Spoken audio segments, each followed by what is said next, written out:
Today I'm looking at this Jaguar, glow plug flashing and low power at times, sometimes even cutting out.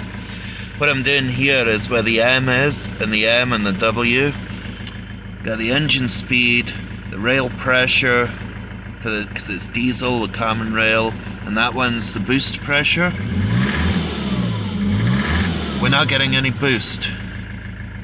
Okay? That matches the fault code's turbo boost control A performance, so it's the control of the turbo boost it doesn't like. The performance rather than a circuit, and then we've got the injector control pressure too high, so at times the middle one must be getting too high, but at the moment that's okay. See through there, that bit right there is the turbo actuator, so if I rev this engine up, that should move. And it's not, and we're losing pressure because it's not doing what it should do. We're losing actual pressure on that, so I'm going to switch it off and see what's going on with that, do some tests on there. Connected to these wires, this one here, the third wire that's used down, well, second from the bottom, I keep losing the ground, and you can hear it clicking. So the one below it is power.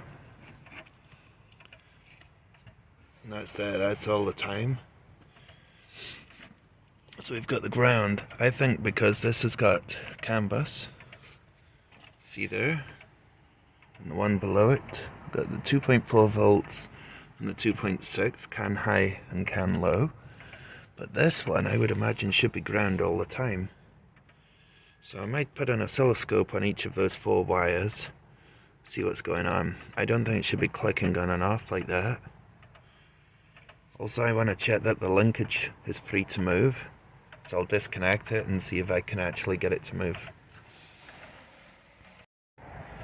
With this disconnected in the wire that was coming on and off, the ground, I've got a ground all the time here, with it disconnected. There's the clip that was on the end of this shaft. But now that I've removed it, I can move this in and out fine. Okay, that's easy to move. So is this one free to move? I'll maybe start the car and see what happens. I'm going to start this up and see what happens to this whilst I start it. So that's it off now. Ignition on. You can see it through there. So with the ignition on, it's moved.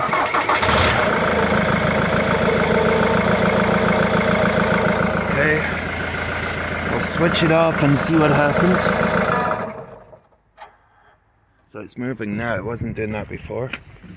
My next thing, I want to go into this scan tool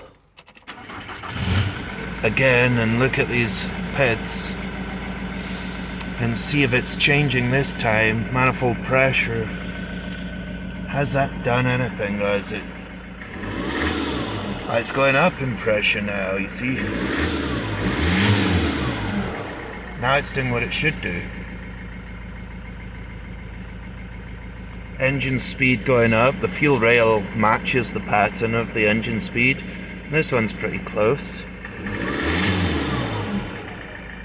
I think it was just a seized linkage on the turbo. No parts required to fix this one. Hopefully that's all it is. I'll leave it running for a while and see what happens. So here's a graph of the... I brought up the EGR as well, so the EGR is move in position when I snap the throttle because it wants to close it so it can get as much air in there because it's needing to accelerate. So you can see the EGR position's moving, that's the position in millimeters. Engine speed's increasing, at the same time fuel rail is increasing, and the manifold pressure, everything's doing what it should do.